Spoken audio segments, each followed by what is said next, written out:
malam hari ini juga kita umumkan, haram bagi pemerintah mengambil pajak dari rakyat selama korupsi tidak diberantas, selama koruptor tidak ditangkap, selama uang pajak seenaknya digunakan, selama digunakan untuk pemborosan, selama tidak ada pertanggungjawaban. Dan saya himbau suruhkan kepada rakyat yang miskin, yang melarat, yang susah makan, nggak punya makan, nggak perlu bayar pajak, saudara. Selama anda bisa menghindar dari pajak, jangan mau diperas, jangan mau dirampok, jangan mau dirusak kehidupan anda, disuruh nyuapin para koruptor. Kalau negara tersebut bergantung kepada pajak dari rakyat, negara itu sakit, saudara. Ternyata laporannya saya baca, saudara, dari sumber daya alam Indonesia cuma 7% pendapatan buat negara.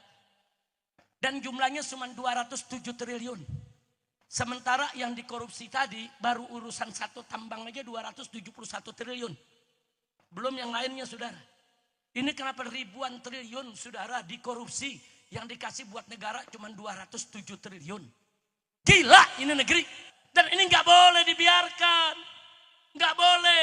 Yang kaya makin kaya, yang miskin makin miskin. Nah, sekarang kita lihat apa yang terjadi di tengah-tengah kita, saudara.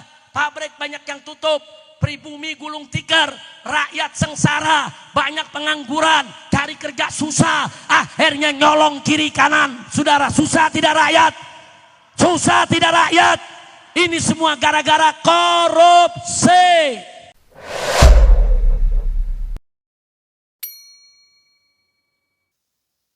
Assalamualaikum warahmatullahi wabarakatuh. Allahumma sholli ala sayyidina Muhammad wa ala ali sayyidina Muhammad. Sobat santri dimanapun Anda berada, ya barusan ya cuplikan video yang sangat mengejutkan, sangat mengagetkan. Seorang Habib Rizik Syihab kembali ya mempertegas tentang yang selama ini mungkin jadi pemikiran ataupun jadi unek-unek di kalangan rakyat bawah, yaitu pajak yang semakin mencekik, pajak yang semakin menekan. Sehingga dengan lantang ya, dalam acara Maulid Nabi besar Muhammad SAW, Habib Rizik kembali menegaskan, ini himbauan, ini provokasi atau apa? Kita tonton ya keseluruhan isi video. Dan apabila video ini nanti ya bermanfaat pada kita, buat kita ya, silahkan di like dan di komen. Tetapi sebelum lanjut kepada video ya, untuk Anda yang belum subscribe channel ini silahkan subscribe ya, karena tumbuh kembang channel ini tergantung kepada Anda semuanya. Dan ini dia videonya, silahkan.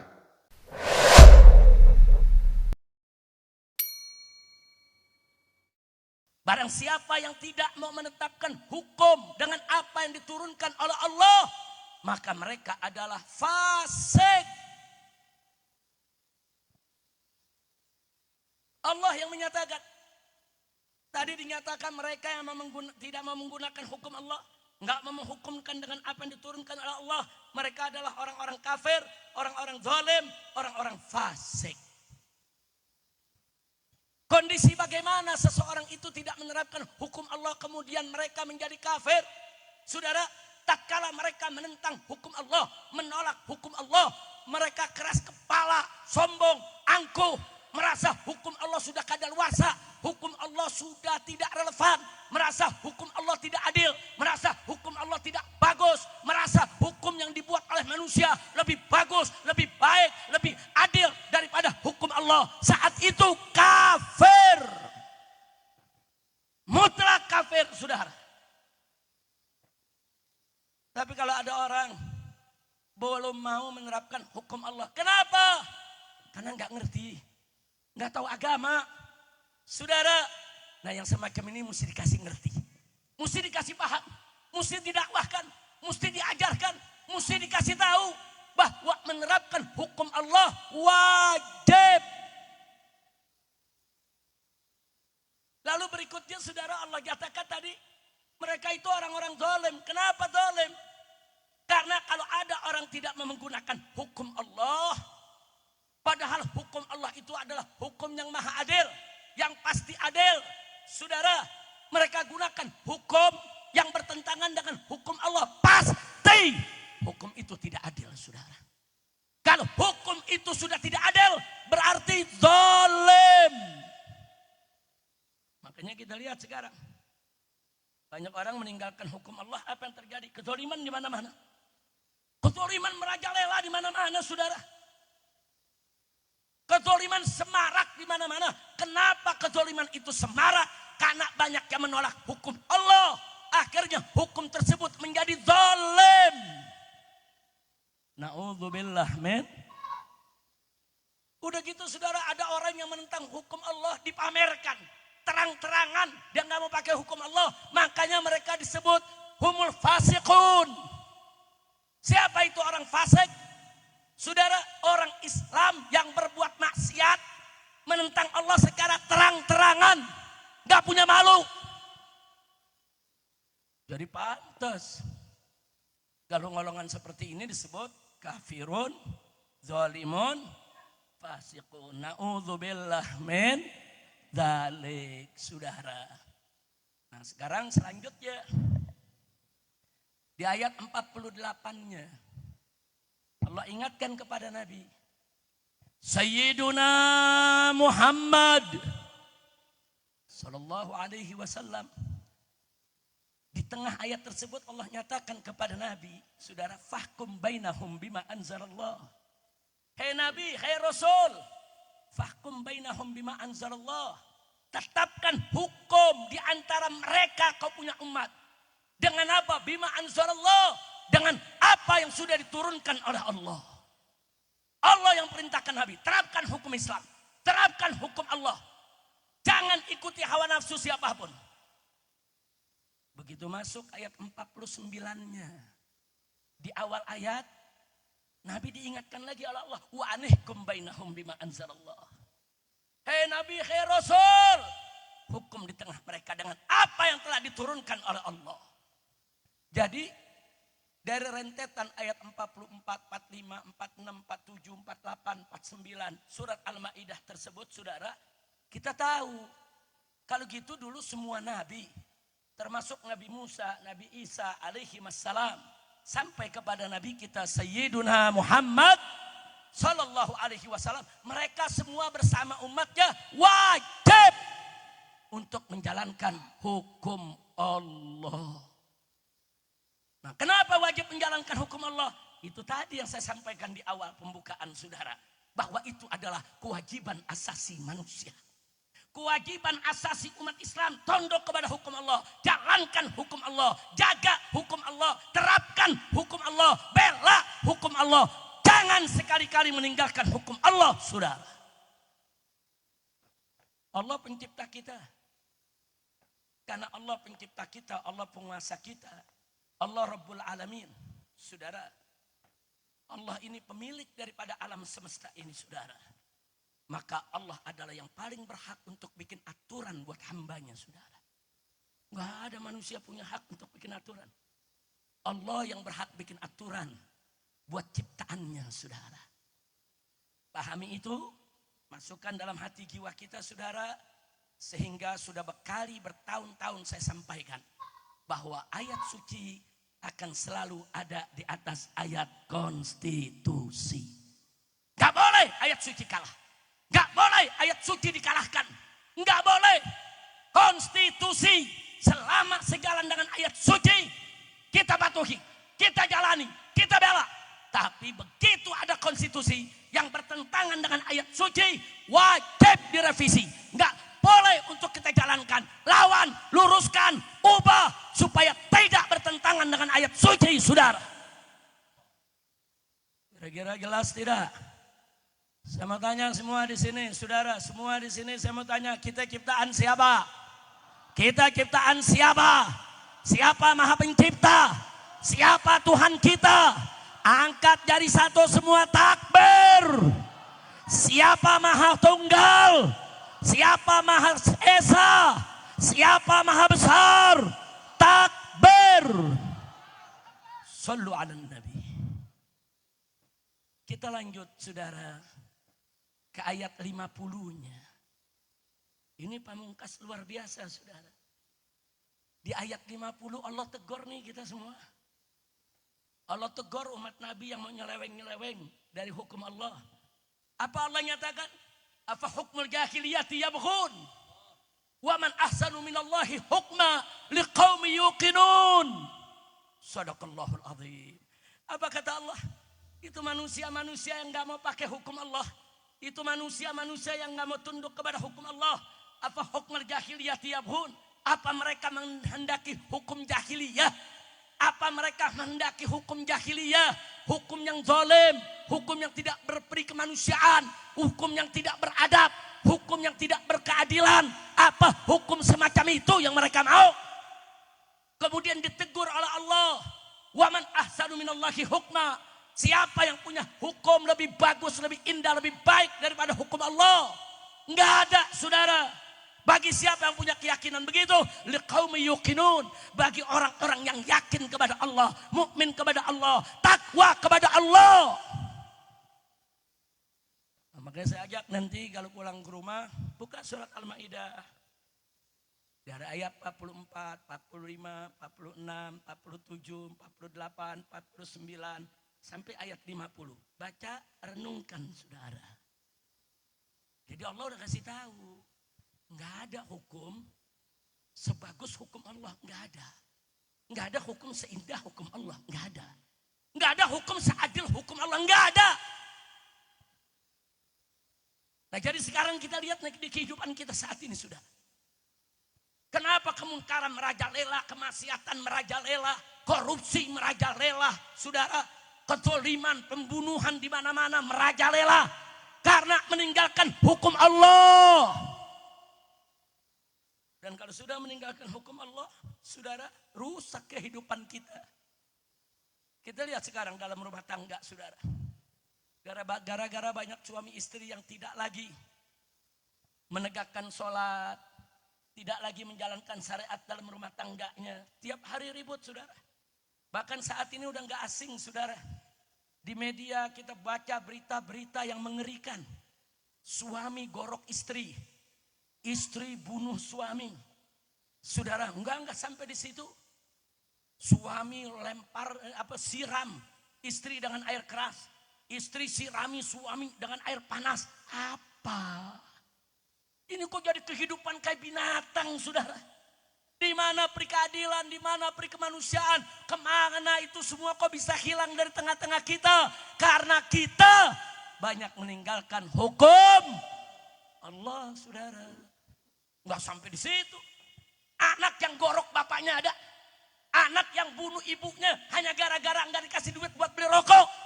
Biadab. Tapi kenapa ini bisa terjadi?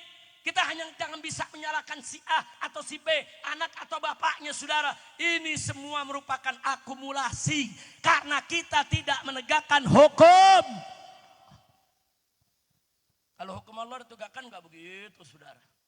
Gak berani anak kurang ajar sama orang tua. Gak berani, saudara. Suami-suami melakukan kekerasan menyiksa istrinya. Gak berani. Hei para suami. Kalau kau sudah tidak suka kepada istrimu, benci istrimu. Kalau kau sudah tidak mau hidup dengan istrimu, kembalikan mereka ke orang tuanya dengan cara baik. Sebagaimana kau ambil nikahi mereka dengan cara baik. Tasrihin bi ihsan au imsakin bi ma'ruf au tasrihin bi ihsan. Ambil nikahi dari orang tuanya, ambil dengan cara yang baik. Ceraikan, lepas dengan cara yang baik. Makanya saya kaget melihat data statistik di Indonesia. Dalam satu hari ribuan saudara perceraian terjadi di kantor-kantor urusan agama, di pengadilan-pengadilan agama. Se-Indonesia per hari, saudara, ribuan yang bercerai. Astagfirullahaladzim. Ini semua karena kita jauh dari hukum, termasuk korupsi yang merajalela. Kalau kita pakai hukum Allah, saudara. Kalau kita pakai hukum Allah, pencuri saja yang memenuhi nisab dan syaratnya harus dipotong tangan. Itu nisabnya enggak seberapa, cuma berapa dirham? 4 dirham.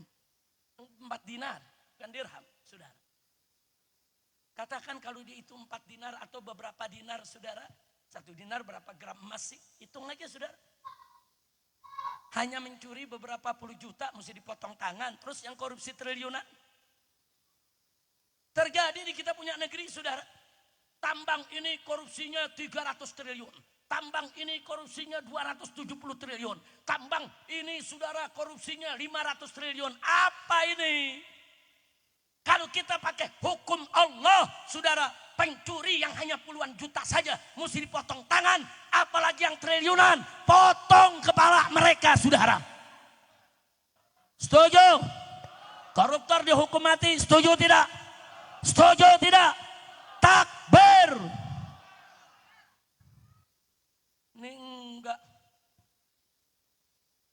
Rubuk dinar. Dinar kam gram? 4,25 gram. Ya, 4 graman. 1 gram sekarang 1,5 juta. Nah, kalau 4 gram sudah 6 juta. Nah, kalau 4,25 6 juta lebih. Ya, saudara, hanya mencuri 6 juta lebih, saudara, udah potong tangan. Asal memenuhi syarat yang lain, karena ada definisi mencuri, saudara. Lalu yang triliunan, yang miliaran, innalillahi wa inna ilaihi rajiun kemarin, yang korupsi 271 triliun, cuman dihukum penjara 6,5 tahun. Iya, kacau tidak? Kacau tidak? Saudara, kalau 271 triliun cuma 6 tahun, ini jamaah juga mau rame-rame di penjara. 6 tahun 271 triliun. Betul? Betul? 271 triliun musiknya dihukum mati. Betul? Setuju? Setuju? Takbir. Kita hitung-hitungan dulu nih malam nih. Hitung-hitungan, yang punya kalkulator, yang punya HP, lu hitung aja dari malam. Korupsi 271 triliun.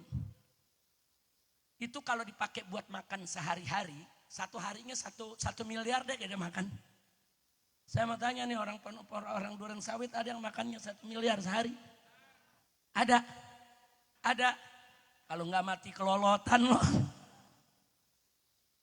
Katakan ada orang makan 1 miliar per hari, saudara.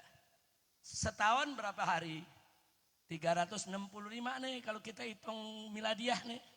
365 hari, saudara. Berarti 1 tahun makannya 365 miliar. Udah 1 triliun belum? Belum. Kalau udah 3 tahun baru 1 triliun. Begitu kan? Lebih-lebih dikit, saudara. Betul? Nah sekarang kalau 3 tahun makan 1 triliun. Kalau 271 triliun. Itu 1 triliunnya buat 3 tahun. Kalau 271 triliun kali 3 berapa? Coba hitung, saudara, hitung. Itu kalau dikali 3 itu bisa 813 tahun. Tapi kalau kita hitung lebih teliti cuma 742 tahun. Makan 1 hari miliar 742 tahun baru selesai, saudara.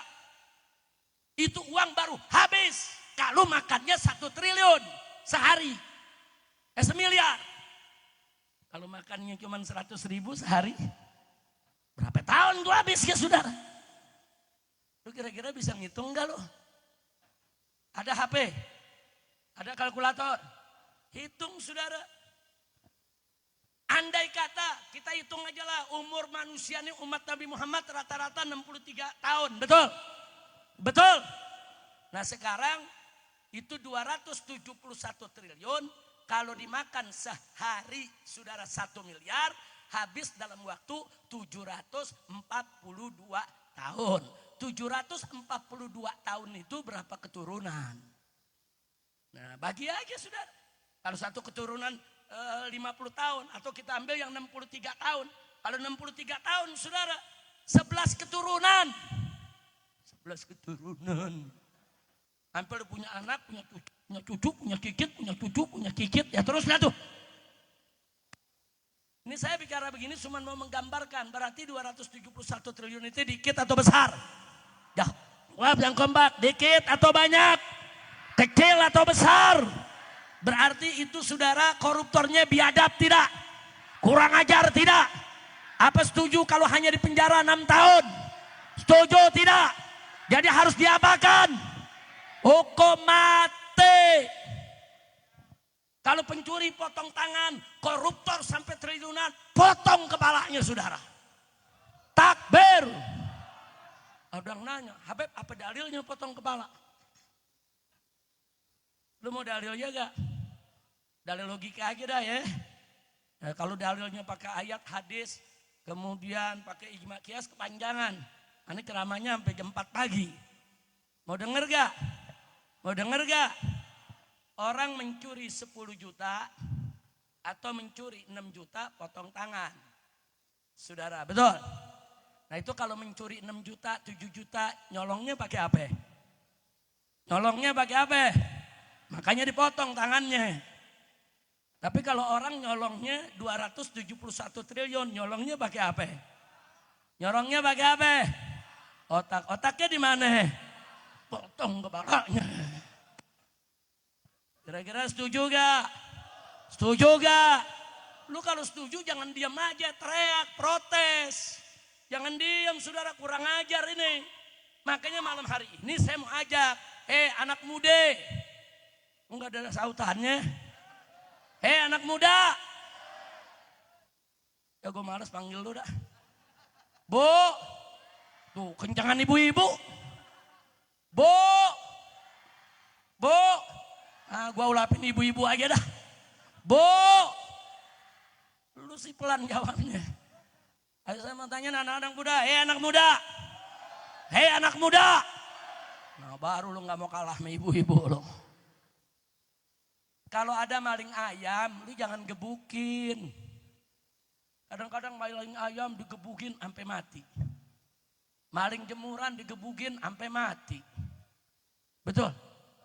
Maling sendal di musola, udah gitu sendalnya butut, digebukin juga sampai mati. Tega banget, jangan. Kalau ada maling-maling rekian begini, tangkap, serahin ke polisi. Biar diproses, saudara. Setuju? Setuju? Kecuali rampok, begal, bunuh orang, saudara, memperkosa yang punya rumah. Nah kalau begitu gue serahin dah ke masyarakat. Tapi kalau sekedar nyolong sendal jepit, jemuran, saudara, udah gitu yang dicolong, caldem udah bolong. Pak kalau gebukin, tega loh. Jangan. Begitu tangkap aja, serahin kemana? Ke polisi, saudara. Serahin aja ke polisi, saudara. Tapi kalau ada koruptor, miliaran, apalagi triliunan, yang begitu boleh kita uber. Kejar, gelar pengadilan rakyat, gantung di Monas rame-rame, saudara. Setuju tidak? Takbir. Siap lawan koruptor, siap ganyang koruptor, siap basmi korupsi. Takbir. Ini ada lagi nih, saudara. Temuan baru. KPK ngumumin ada 2 anggota DPR jadi tersangka karena saudara menyalahgunakan CSR dari Bank Indonesia. CSR itu apa sih? CSR itu saudara corporate social saudara responsibility. Artinya pertanggungjawaban suatu perusahaan. Kalau ada pabrik gula saudara, nah nanti itu diminta mengeluarkan dana sosial untuk membantu para petani tebu yang selama ini membantu mereka beri masukan supaya pabrik gulanya jalan. Kalau ada pabrik kecap, keluarkan dana sosialnya saudara setiap tahun. Untuk siapa? Untuk para petani kedelai. Karena tanpa mereka kedelai nggak ada. Kalau nggak ada kedelai, kecap nggak ada. Kasih itu namanya TSR. Atau bahasa Inggrisnya CSR, saudara. Itu hak rakyat, saudara. Oh kalau ada developer membangun perumahan di satu perkampungan, saudara. Truk mereka bulak-balik, jualanan hancur, rusak, saudara. Masyarakat dirugikan, keluarkan dananya, bikin jalanan, aspal, hot mix, supaya masyarakat ikut merasakan keuntungan perusahaan. Bagus tidak? Itu namanya CSR, saudara. Itu namanya CSR. Itu aturannya ada undang-undangnya, saudara. Sekarang CSR Bank Indonesia, saudara, yang jumlahnya miliaran diberikan kepada anggota DPR. KPK ngumumin 2 anggota DPR terlibat, saudara. Umat teriak, tangkap, tangkap, tangkap. Akhirnya 2 orang anggota tadi ngaku. Dia bilang sama KPK, bukan saya aja yang ngambil. Semua anggota Komisi 11 dapat juga. Begitu KPK tahu semua anggota Komisi 11 dapat juga, ditutup tuh kasus. Nggak jadi ada tersangka. Kurang ajar tidak? Kurang ajar tidak? Apa DPR berhak dapat CSR, saudara? Enggak. CSR tuh buat masyarakat. Jadi kalau di Duren Sawit ada pabrik, saudara, yang rusak jalanan, tokoh masyarakat boleh datang, minta dong CSR-nya, betulin jalanan. Minta dong CSR-nya, itu dari kau punya tempat banyak sampah, rapihin dong tempat sampah, rapihin dong saluran air. Itu CSR untuk masyarakat, bukan buat anggota dewan. Gila negeri, saudara. Gila. Enggak sampai di situ, saudara. Dana PSN, saudara. Dana program-program proyek-proyek strategis nasional. Berdasarkan laporan saudara PPATK, saudara, ini laporan resmi, dinyatakan 36% saudara dikorupsi. Ini ada apa? Ini negeri mau dibawa kemana? Ini akibat kita tidak menerapkan hukum. Maka itu saya mau tanya semua di sini, saudara, mau pakai hukum Allah? Betul? Betul? Takbir. Saya tambahkan satu lagi, saudara. Salah satu ciri negara sakit. Kita mau tahu nih, negara kita sehat apa sakit? Kalau kita mau tahu salah satu cirinya, kata Ibn Khaldun, saudara, kalau itu negara bergantung kepada pajak. Kalau negara tersebut bergantung kepada pajak dari rakyat, negara itu sakit, saudara. Ini di Indonesia nih. Supaya Anda tahu, ini laporan resmi dari BPS, Badan Pusat Statistik, pada tahun 2024 yang baru lalu, saudara. Apa dikatakan? Bahwa APBN, anggaran pendapatan, saudara, negara Indonesia ini 82,4% diperoleh dari pajak. Astagfirullahaladzim. Kenapa jadi dari pajak, saudara? Saya baca laporannya, saudara. Ternyata dari sumber daya alam kita. Sumber daya alam kita ini kaya banget. Kita punya minyak sawit, kita punya minyak bumi. Saudara, ada timah, nikel, emas, batu bara, bauksit, aspal, segala macam. Sampai uranium kita punya, saudara. Kaya raya. Bahkan sampai, saudara, mantan pimpinan KPK, itu namanya Abraham Samad pernah menyatakan dalam satu wawancara, itu kalau salah satu tambang itu nggak dikorupsi, saudara, itu hasilnya cukup dibagi-bagi buat rakyat Indonesia, satu orang 20 juta per bulan, gratis. Itu baru satu tambang. Di kita nih ada puluhan tambang. Ternyata laporannya saya baca, saudara, dari sumber daya alam Indonesia, cuma 7% pendapatan buat negara. Dan jumlahnya cuma 207 triliun. Sementara yang dikorupsi tadi baru urusan satu tambang aja 271 triliun. Belum yang lainnya, saudara. Ini kenapa ribuan triliun, saudara, dikorupsi. Yang dikasih buat negara cuma 207 triliun. Gila ini negeri edan, saudara. Dan ini nggak boleh dibiarkan. Nggak boleh. Yang kaya makin kaya, yang miskin makin miskin. Nah, sekarang kita lihat apa yang terjadi di tengah-tengah kita, saudara. Pabrik banyak yang tutup, pribumi gulung tikar, rakyat sengsara, banyak pengangguran, cari kerja susah, akhirnya nyolong kiri kanan. Saudara, susah tidak rakyat?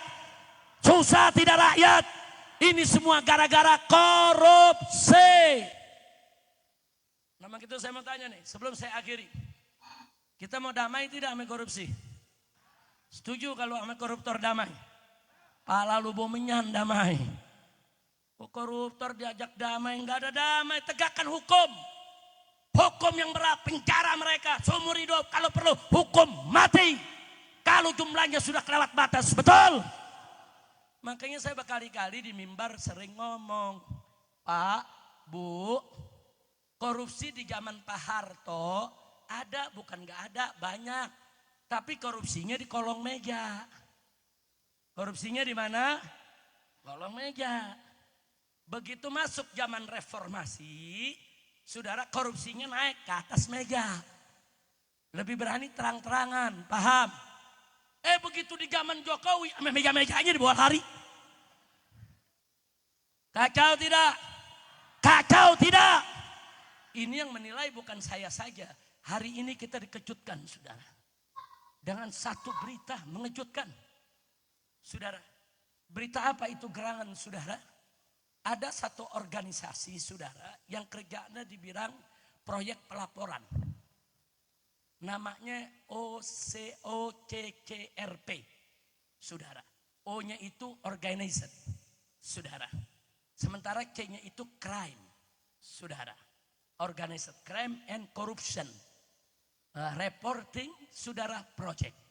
Artinya apa? Proyek, ini lembaga proyek internasional untuk pelaporan kejahatan yang terorganisir dan kejahatan korupsi. Di situ diletakkan ada 5 sampai 6 nama koruptor paling, saudara, tinggi di dunia. Yang nomor 2, Jokowi. Ini apa bagaimana cerita ya, saudara? Ini nama bangsa Indonesia, ini merusak nama negara, saudara. Itu OCRRP itu, saudara, supaya Anda tahu, itu organisasi jurnalis internasional yang setiap tahun dia memberikan laporan ke seluruh dunia, saudara. Seluruh kepala negara di dunia akan baca itu laporan. Presiden Indonesia, saudara, Presiden Indonesia yang sekarang menjadi mantan Presiden Indonesia, ditempatkan sebagai orang paling korup di dunia. Nomor 2, nggak sampai situ saja, saudara. Bahkan pejabat yang sering menggunakan sistem, saudara, untuk melakukan kriminal terorganisir. Nah, kalau sudah dikatakan ini orang paling korup di dunia, mestinya KPK tangkap itu Jokowi, saudara. Betul? Dan Bapak Prabowo nggak usah melindungi Jokowi, jangan menjaga Jokowi, jangan membela Jokowi. Bahkan Prabowo mesti bersama-sama rakyat kita seret Jokowi, jebloskan ke penjara, saudara. Takbir, takbir. Prabowo luar biasa pidatonya, saudara. Kita kejar itu koruptor sampai Antartika. Sekarang kita ajak Prabowo, ayo tangkap koruptor di antara kita. Kira-kira setuju gak? Setuju gak? Jadi kita doain, semoga Bapak Presiden Prabowo tidak omon-omon saja. Amin. Lu amin yang serius dong. Lu aminnya nyengir kuda. Amin. Semoga Allah berikan taufik dan hidayah buat Bapak Presiden Prabowo. Allah berikan petunjuk, Allah berikan kekuatan, Allah berikan keberanian untuk tangkap semua koruptor, jebloskan mereka semua ke penjara. Setuju? Kalau Presiden Prabowo melakukan itu, dukung tidak? Setuju tidak? Rela tidak? Takbir. Masya Allah, saya nggak mau panjang-panjang lagi nih. Panjang-panjang mengkelap, jantung deg-degan. Urusan ntar gue sakit lagi. Nah, tapi setidak-tidaknya apa yang saya sampaikan barusan paham nggak? Jadi kesimpulannya saya mau tanya, penerapan hukum Allah itu penting tidak? Jawab yang keempat, penting tidak? Perlu tidak? Wajib tidak? Siap menerapkan hukum Allah? Nah, itu yang pertama. Yang kedua, saudara, korupsi itu jahat tidak? Bahaya tidak? Setuju kita basmi korupsi? Betul?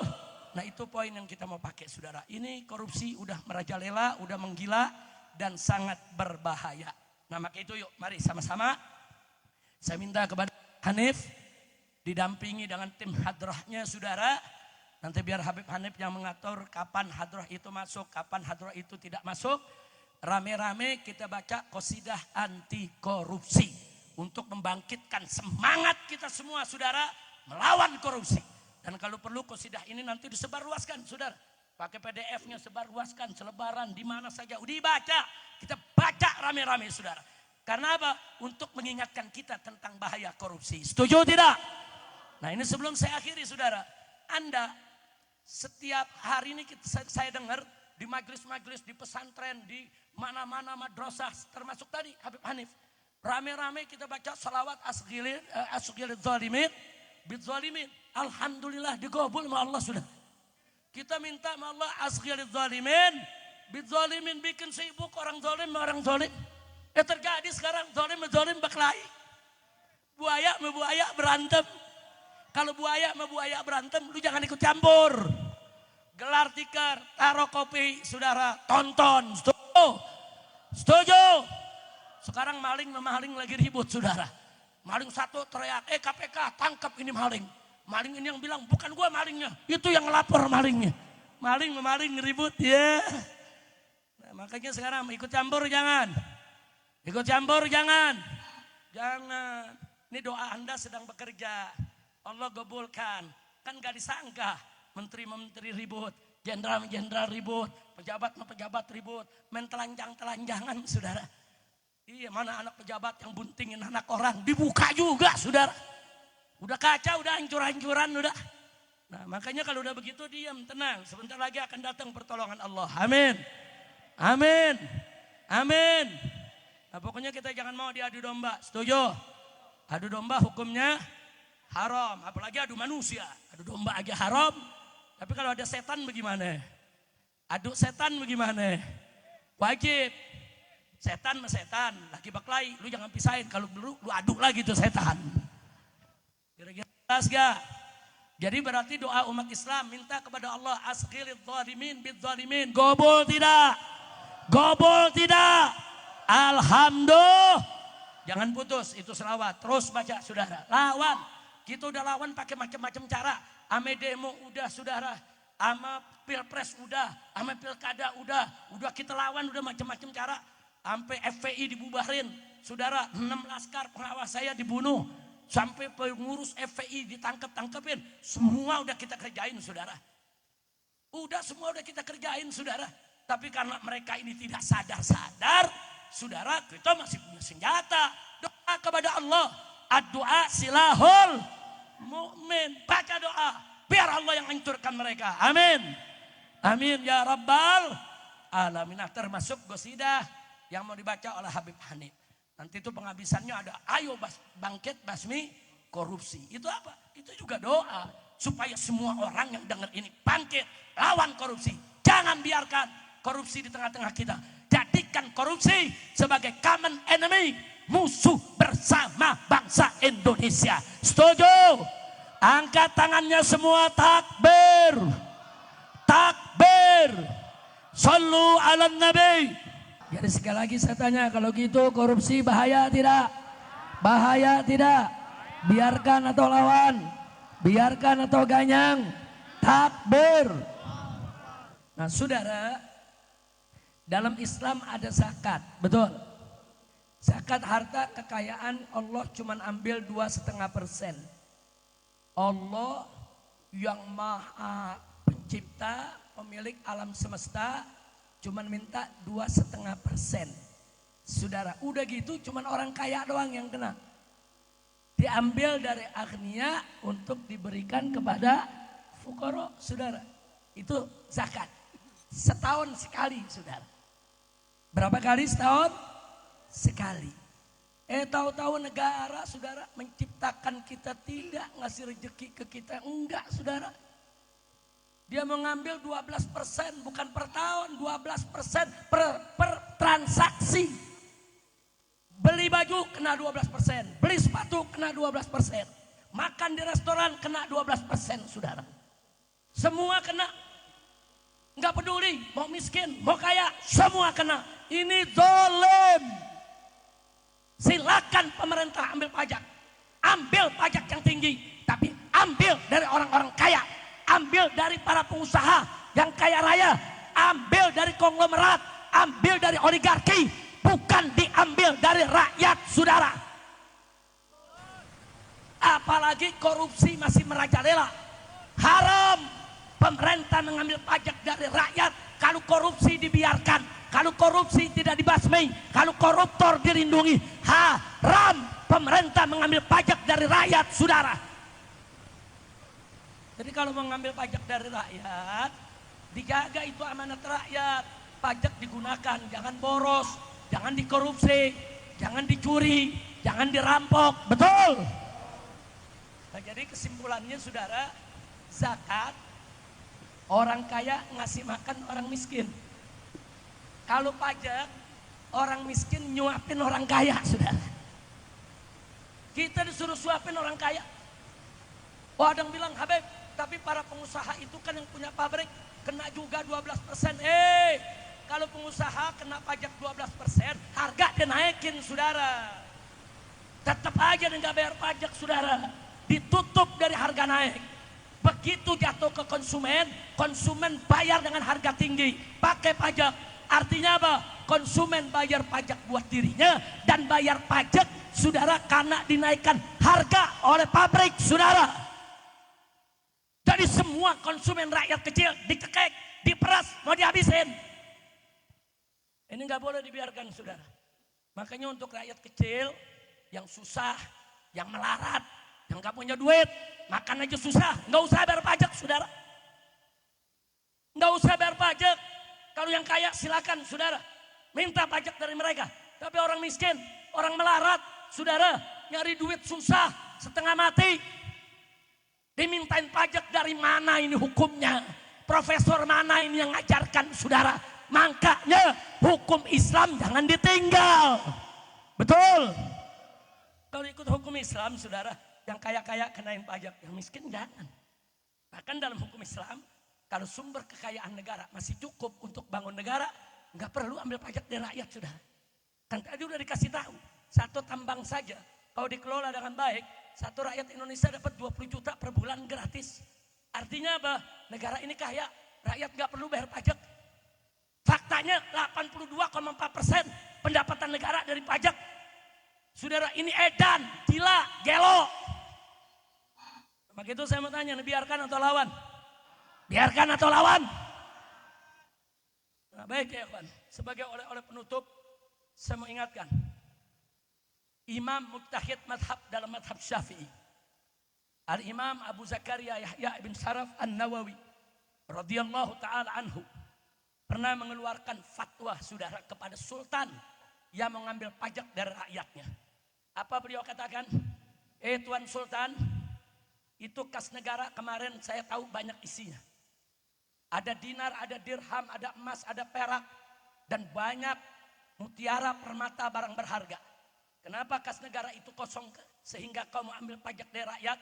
Karena kas negara kau ambil, kau bagi-bagi kepada para pejabat, kau bagi ke keluargamu, kau bagi ke istrimu, kau berikan kepada anak-anakmu, sampai hamba-hamba sahayamu semua pakai emas. Sehingga kas negara kosong, begitu habis kamu ambil pajak dari rakyat, nggak bisa. Haram, kata Imam Nawawi. Kau ambil pajak dari rakyat, 1 dirham pun kalau kau tidak kembalikan dulu, itu harta yang kau ambil dari kas negara. Masya Allah, ini mujtahid dalam madhab Imam Syafi'i, ulama besar, nggak takut kepada sultan, saudara. Sultan bilang, hei Nawawi, semua ulama satu negeri sudah setuju, aku ambil pajak dari rakyat. Karena kas negara kosong, kita mau membangun, kita butuh. Imam Syafi'i, Imam Nawawi singkat, ya kau kembalikan dulu. Ambil dulu itu harta yang kau ambil dari kas negara, kembalikan ke kas negara. Kembalikan ke Baitul Muslimin. Emas-emas di leher-leher putri-putrimu, istri-istrimu, pejabat-pejabat, kembalikan. Kalau setelah dikembalikan masih kurang, baru boleh ambil pajak dari rakyat. Tapi kalau kau tidak kembalikan, gak boleh ambil pajak dari rakyat. Tahu selanjutnya apa yang terjadi? Saudara, dengan persetujuan para ulama istana, raja tetap ngumumin ada pajak, saudara. Ini umat rame-rame datang ke Imam Nawawi di rumahnya di desa Nawa. Nanya bagaimana nih? Imam Nawawi tetap pada prinsipnya. Kalau uang korupsi tidak dikembalikan ke kas negara, saudara, sultan haram memungut pajak dari rakyat. Akhirnya rakyat satu negeri setuju dengan Imam Nawawi, rame-rame nggak bayar pajak, saudara. Akhirnya Sultan sakit 3 bulan mati itu Sultan. Alhamdulillah. Kira-kira jelas tidak? Jelas tidak? Jadi bukan nggak boleh pemerintah ambil pajak, bukan nggak boleh. Boleh, tapi ada aturannya, ada syarat-syaratnya, saudara. Antara lain, pajak nggak boleh diambil dari orang miskin. Yang kedua, pajak nggak boleh dikenakan kepada kebutuhan pokok masyarakat banyak. Seperti beras, saudara, minyak, saudara, yang dipakai sehari-hari oleh rakyat nggak boleh dipajakin, saudara. Dan pajak nggak boleh juga, saudara, diambil selama korupsi tidak diberantas. Berantas korupsinya, tangkap para koruptornya, kembalikan itu uang ke kas negara. Masih kurang untuk bangun negara, baru ambil pajak dari rakyat. Tapi kalau cukup, tidak perlu ada pajak dari rakyat. Kira-kira jelas gak? Jelas gak? Malam hari ini, tadi Habib Hanif udah katakan, pajak sudah diumumkan dinaikkan.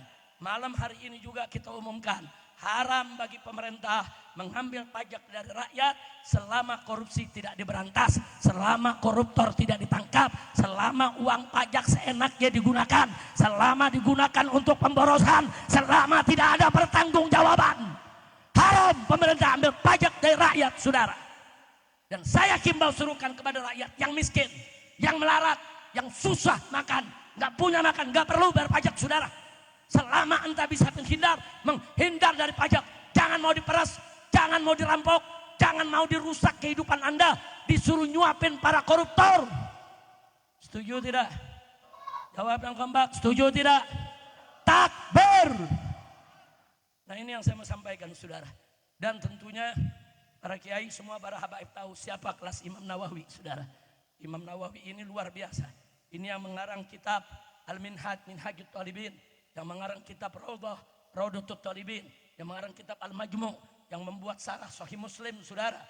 Fatwanya digunakan di mana-mana oleh mazhab Imam Syafi'i, dan mayoritas masyarakat Indonesia ikut Imam Syafi'i, saudara. Alhamdulillah. Dan Imam Nawawi pengikut daripada Imam Syafi'i. Kira-kira saya sampaikan jelas tidak? Jelas tidak? Nah pertanyaan saya, pemerintah boleh seenaknya ngambil pajak dari rakyat? Boleh seenaknya ngambil pajak dari rakyat? Nggak bisa, berantas dulu korupsi, betul? Betul? Dan saya mau tanya, kalau pemerintahan Prabowo memberantas korupsi, nangkap koruptor, semua orang, semua harta yang dikorupsi dikembalikan ke kas negara, saudara, bagus tidak? Bagus tidak? Kalau Prabowo lakukan itu, saudara, dukung tidak? Dukung tidak? Bela tidak? Setuju? Takbir. Nah kalau itu dilakukan oleh Prabowo, uangnya nanti dikumpulkan kas negara masih kurang, baru boleh ngambil pajak dari rakyat. Betul? Kalau udah rapi begitu, siap bayar pajak? Siap bayar pajak? Takbir. Tapi kalau pemerintah tidak mau berantas korupsi, koruptor dibiarkan, saudara, uang rakyat dihambur-hamburkan seenaknya, saudara. Saya mau tanya, kalau begitu dukung jangan? Dukung jangan? Kalau begitu mau bayar pajak tidak? Nggak ada yang mau bayar pajak, saudara. Nah ini saya mau sampaikan, terserahlah. Kalau nanti di sini ada aparat yang rekam, khususnya yang dari 3 huruf, tahu 3 huruf? Itu tuh yang ikut terlibat dalam KM 50, saudara. Kita uber terus, enggak bakal kita biarkan. Kita uber, mau lari ke lubang semut lagi kita uber, saudara. Jangan coba-coba mereka enak-enakan, tidak dihukum. Semua pejabat yang terlibat dalam KM 50, saudara, akan kita tuntut rame-rame ke pengadilan HAM untuk mereka dimasukkan ke penjara dan membusuk di penjara. Setuju tidak? Setuju tidak? Takbir. Shallu ala Nabi. Tahu-tahu udah ada yang mulai melobi-lobi saya. Ada jenderal ini mau datang, jenderal itu mau datang, wakil dari jenderal ini, dari jenderal itu. Supaya KM 50 ditutup aja. Iye, pala lu panjul. Enak aja, tutup jangan. Tutup jangan. Jadi kalau saya dan kawan-kawan terus menuntut, dukung tidak? Dukung tidak? Udah ngancem-ngancem Habib, nanti tuntut terus, Habib dihadang lagi. Nanti Habib dibunuh. Enggak, kita enggak peduli, saudara. Ancaman dari dulu udah sering datang. Enggak, mau bunuh-bunuh aja. Umur di tangan siapa? Umur di tangan siapa? Enggak, kita enggak peduli. Belasan mau kali dibunuh, enggak mati-mati sama sekarang. Bana bunuh, dipikir nyawa punya dia kali. Ye. Udah pokoknya yang terlibat semua, termasuk Jokowinya saudara. Semua terlibat dalam KM50. Semua terlibat. Jokowi terlibat dalam korupsi besar. Dalam urusan ijazahnya juga nggak jelas. Aturan dia tabrak tubruk sana sini. Dari mulai saya di Mekah, saya udah teriak berkali-kali, makzulkan Jokowi, makzulkan Jokowi. Betul? Betul? Udah kita teriak berkali-kali, masih dipilih lagi. Belakangan sekarang teman-temannya yang dulu ikut menikmati so jadi pahlawan. Upaka so jadi pahlawan. Ya, memang Jokowi jahat. Jokowi harus ditangkap. Jokowi harus mempertanggungjawabkan. Padahal kemarin mereka 10 tahun ikut menikmati korupsi. Betul? Ikut bersama Jokowi menzolimi rakyat. Betul? Tahu-tahu sekarang mau jadi pahlawan. Ye-nya yang kompak dong loh. Sekali lagi. Sekali lagi. Mau jadi pahlawan kesiangan. Udah juga pemirsa itu dah. Ntar akhirnya saudara kesian Ustadz Munawir dipanggil polisi. Saya ingat dulu waktu saya ditahan setelah kasus KM50 Kiai, para Kiai turun di patung kuda. Sampai almarhum Kiai Haji Abdul Rasid Asy-Syafi'i dipanggil saudara ke Polda, diperiksa berjam-jam, mau ditangkap saudara. Nah, jadi sekarang kita lihat korupsi 271 triliun 6 tahun. Habib Hanif cuma ngomong baik-baik saja setahun di penjara. Saya cuma mengumumkan bahwa saya bikhair alhamdulillah dituntut berapa waktu itu? 6 tahun. Vonis 4 tahun. Kemudian banding masih 4 tahun. Kasasi baru turun 2 tahun. Cuman ngomong saya baik-baik saja, saudara. Cuman ana bikhair alhamdulillah. Di Islam tuh diajarin begitu. Walaupun kita lagi sakit, kalau ada yang nanya bagaimana kabarnya, bikhair alhamdulillah. Betul? Betul? Itu ajaran Nabi begitu, akhlaknya begitu. Supaya kenapa? Satu, kita tidak mengeluh kepada manusia tentang apa yang Allah perbuat kepada kita.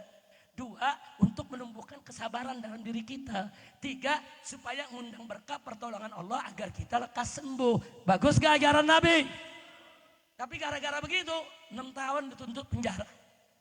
Jadi kata bikhair alhamdulillah saudara, dikriminalisasi itu dianggap satu pidana kejahatan kriminal, tuntut 6 tahun penjara. Kurang ajar. Vonisnya 4 tahun. Saya lawan terus sampai pengadilan tinggi saudara, tetap 4 tahun. Begitu kasasi baru turun jadi 2 tahun saudara. Nah, jadi sekali lagi saudara, ini yang korupsi 271 triliun bisa 6 tahun, bagaimana ceritanya saudara? Ustadz saudara, kiai-kiai, habib-habib dikriminalisasi, seenaknya ditangkap, seenaknya diadili, seenaknya dipenjara. Kurang ajar tidak? Kurang ajar tidak? Nah, sekarang saya mau tanya nih ke depannya, yang begini kita biarkan atau lawan? Biarkan atau lawan? Sekali lagi, siap lawan korupsi, siap basmi korupsi, takbir. Nah, itu saja yang saya mau sampaikan saudara, mudah-mudahan manfaat buat kita semua. Nah, akhirnya yuk kita baca suratul Fatihah. Pertama kita niatkan untuk guru besar masyarakat saudara di Pondok Bambu ini, yaitu almarhum wal maghfurullah Kiai Haji Zayadi Muhajir. Allah subhanahu wa ta'ala yataghasyahu birahmati wal maghfirah. Supaya Allah berikan rahmat yang wasi'ah, maghfirah yang wasi'ah jami'ah. Dan begitu juga kita niatkan bibarakatil Fatihah agar guru kita, orang tua kita, saudara, yaitu akhina al-fadil, syekhina al-walid, al-muhtaram al-mukarram Kiai Haji Munawir Asli, agar dipanjangkan umur oleh Allah dalam taat dan ibadat, dalam sehat wal afiat, dan supaya langkah perjuangan beliau diberkahi oleh Allah, diberikan kemenangan dalam setiap langkah dakwahnya, agar diberikan kekuatan istiqamah dan diberikan husnul khatimah. Ala hadhihi niyyah wa likulli niyatin salihah. Wallahu subhanahu wa ta'ala an yubarika lana yubarika lakum jami'an wa an yufiqana wa iyyakum lin najah wal falah wal istiqamah fid dini wad dunya wal akhirah. Wa ila hadratin nabi sallallahu alaihi wasallam al-Fatihah.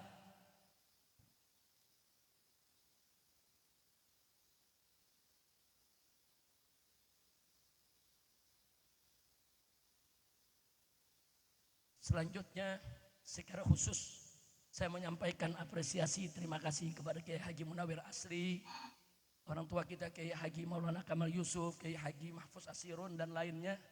Saya tahu betul beliau-beliau ini selama saya hijrah di Mekah 3 tahun setengah, beliau-beliau ini setiap di atas mimbar, di majelis taklim, nggak pernah lupa mendukung perjuangan saya dan kawan-kawan dan selalu mendoakan saudara. Nah justru dengan berkat doa beliau-beliau ini, para ulama, para kiai, saya menjadi bisa menghadapi berbagai macam ujian dan tantangan. Yang sebetulnya kalau dihitung-hitung saya juga nggak sanggup saudara. Tapi kenapa tiba-tiba ketabahan itu muncul, kesabaran itu muncul, itu akibat berkah doa dari umat. Nah bagaimana umat bisa ikut mendoakan? Ulama-ulamanya mengingatkan saudara. Bahkan ada yang membuat syair-syair, ada yang membuat qasidah-qasidah untuk mendoakan saya saudara. Sampai begitu saya pulang, kemudian 6 laskar diculik, disiksa, dibunuh, bahkan setelah itu difitnah, saudara. Dan akhirnya saya dipenjara, FPI dibubarkan, ATM, saya punya keluarga, saya punya istri, saya punya anak, saya punya mantu, semua dibekukan. Duitnya nggak ada yang bisa diambil dari bank, saudara. Dikergai sedemikian rupa. Di dalam penjara, saudara, kita pada awalnya, saudara, nggak boleh ketemu ini, nggak boleh ketemu itu. Dan seterusnya dan seterusnya. Bahkan saya sempat terkena COVID di dalam penjara, enggak saudara, sampai dokter juga nggak didatengin. Begitu kita ribut pakai pengacara, panggil dokter tim dari Mercy, saudara, baru diizinkan saudara ya. Mereka menginginkan saya mati COVID di dalam penjara, jadi alasannya enak, Habib Rizik udah mati karena COVID saudara. Nah tapi kenapa akhirnya semua tantangan itu bisa kita lalui saudara. Bahkan sampai Habib Hanif sempat nemani saya 1 tahun di penjara. Kiai Ahmad Sobri Lubis, Habib Ali bin Alwi Al-Attas, saudara, Habib Idrus Al-Habsyi, dan lainnya, saudara. Kenapa kami bisa menghadapi itu dengan mudah? Bahkan kami nggak berasa susah. Semua setiap hari kita senang, farhan, tertawa. Tanyakan Habib Hanif. Semua kita hadapi dengan enak. Jawabnya karena berkah dari doa umat, saudara. Kenapa umat mendoakan? Karena kiai-kiainya yang mendorong, karena para habaibnya yang mendorong. Karena dorongan habaib, dorongan kiai, aneka ragam sholawat, saudara, fatihah, doa, wirid, hizib. Itu yang membuat perjuangan kita tetap sampai hari ini berjalan. Alhamdulillah. Maka itu secara khusus saya sampaikan terima kasih kepada para habaib, para kiai yang telah ikut mendukung perjuangan dan yang telah ikut mendoakan di mana saja berada. Mudah-mudahan doa umat tidak putus karena perjuangan belum selesai. Betul? Nah karena itu umat juga jangan lupa doakan nih guru-guru kita nih semua nih. Ini semua guru-guru kita, saudara. Doakan semua.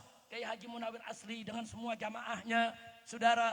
Begitu juga almarhum Kiai Haji, saudara, yaitu Zayadi Muhajir, saudara, dengan keluarganya. Begitu juga ustadz-ustadz kita yang lain. Doakan, doakan, saudara. Habib Hanif nih yang muda-muda, Habib Toha Segaf, saudara yang muda-muda, doakan. Karena yang dihadapi oleh dai-dai kita ini bukan hanya serangan zahir, serangan batin juga mereka hadapi, saudara.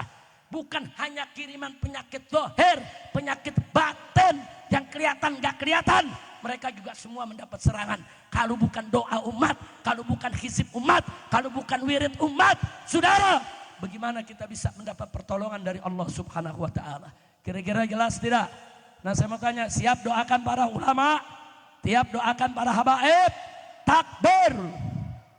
Nah akhirnya saya berpesan secara khusus kepada masyarakat, tolong kalau di kampung kita, di mana ya, di Jakarta, di luar Jakarta, ada kiai sama kiai atau tokoh sama tokoh kurang akur, hati-hati, saudara. Kiainya nggak ada masalah, saudara. Hati-hati pihak ketiga yang datang dari luar. Nah ini suka ngadu domba nih, yang ini dibakar, yang ini dibakar. Supaya murid-muridnya pada ribut. Hati-hati. Sekarang ini kelompok ini sengaja masuk ke desa-desa, masuk ke kampung-kampung, bahkan masuk ke tengah-tengah kota. Kalau mereka lihat ada kiai musuhan, makin dibakar supaya ribut.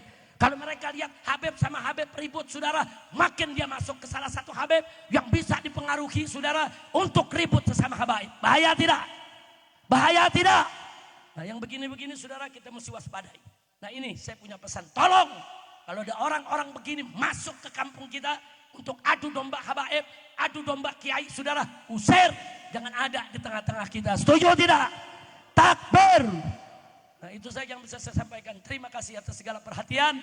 Saya mohon maaf atas segala kekurangan, kekhilafan dan kesalahannya. Hadani Allah wa iyyakum ila siratikal mustaqim. Wassalamualaikum warahmatullahi wabarakatuh.